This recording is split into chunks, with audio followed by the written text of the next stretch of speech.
自從我冇咗隻手之後，我就連水樽都拎唔起。自從我冇咗隻手，我乜都拎唔起，好傷心啊！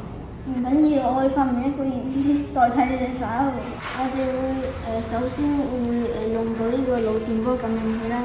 咁當嗰個腦電波感應器感應到嗰個同學喺度好專注咁計數嗰時咧，一個腦電波義肢就會合上。自從我有咗腦電波義肢，我終於可以拎得翻起嘢啦！